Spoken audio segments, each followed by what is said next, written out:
25వ date నాడు పెద్ద ఎత్తున గాలివానలు రావడం వల్ల మరి ఇక్కడ ఉన్న తాండాలల్లో కానీ చాలా చోట్ల కూడా కరెంటు వైర్లు తెగి పడిపోయి ఇబ్బందికరమైన పరిస్థితులు వచ్చినాయి. ముఖ్యంగా స్కూల్ తాండా దగ్గర మరి ఒక హైటెన్షన్ వైర్ తెగిపోవడం వల్ల, పోల్ పడిపోవడం వల్ల అక్కడ చాలా ఇబ్బందికరమైన పరిస్థితులు వచ్చినాయి. తాండవాసులంతా భయభ్రాంతులకు గురైనరు.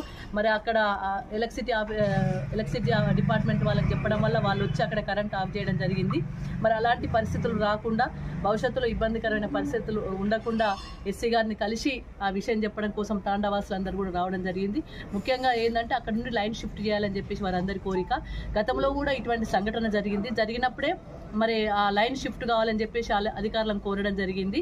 మరి ఇప్పటికైనా అక్కడ ఇంకా పోళ్ళు, పాత పోళ్ళు ఉండడం వల్ల, పాత లైన్ ఉండడం వల్ల, పొలాలకెళ్ళి ఉండడం వల్ల, ఇండ్ల పైకెళ్ళి ఉండడం వల్ల చాలా నష్టం జరిగే ప్రమాదం ఉంది. కాబట్టి ఈ భవిష్యత్తులోనన్నా అట్లాంటి ప్రమాదం జరగకుండా ఉండాలంటే తప్పకుండా ఆ లైన్ను రోడ్ వెంట వేసుకుపోవాలి, పొలాలకెళ్ళి కాకుండా అని చెప్పేసి ఒక రిప్రజెంటేషన్ ఇవ్వడం జరిగింది.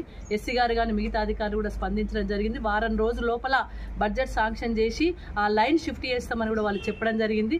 దాంతోనే మరి వచ్చిన పాపం మహిళలు చాలామంది కూడా తాండవాసులు ఇక్కడికి రావడం జరిగింది. వాళ్ళందరూ కూడా వారం రోజుల లోపల చేయకపోతే మరి మళ్ళీ ఆఫీస్కి వచ్చి మళ్ళీ రిక్వెస్ట్ చేస్తామనే పద్ధతిలో వాళ్ళు ఉన్నారు. చాలా భయపడుతున్నారు, చాలా ఇబ్బందికరమైన పరిస్థితులు ఉన్నాయి. మరి ఎస్సీ గారు స్పందించడం జరిగింది. ఎస్సీ గారు వారం రోజులు టైం ఇవ్వమన్నారు. వారం రోజుల లోపల లైన్ షిఫ్ట్ చేస్తామని కూడా చెప్పడం జరిగింది. వారం వరకు వెయిట్ చేస్తాం. ఎందుకంటే అంత తొందరగా ఒకే రోజులో 2 రోజులు అయ్యే పని కాదు. 15 ఊర్లకు కూడా కరెంట్ లేదు దీనివల్ల. కాబట్టి 11 kVకి ఈ తాత్కాలికంగా లైన్ కలిపి తదనంతరం దాన్ని షిఫ్ట్ చేయమని కూడా రిక్వెస్ట్ చేయడం జరిగింది. మరి అధికారులు స్పందించారు. చూద్దాం ఒక 1 వీక్ తర్వాత మరి ఆ లైన్ షిఫ్ట్ అవుతుందా, షిఫ్ట్ కాకపోతే ఎటువంటి పరిస్థితులు ఉంటాయనేది మళ్ళీ మనం కూడా మళ్ళీ ఎస్సీ గారితో మాట్లాడదాం. అందుకే నచ్చజెప్పి తాండవాసులు అందరినీ కూడా నచ్చజెప్పి వాళ్ళ తాండాకు పంపించడం జరిగింది. తప్పకుండా అధికారులు దీని మీద స్పందించి చర్యలు తీసుకుంటారని భావిస్తూ ఉన్నాం.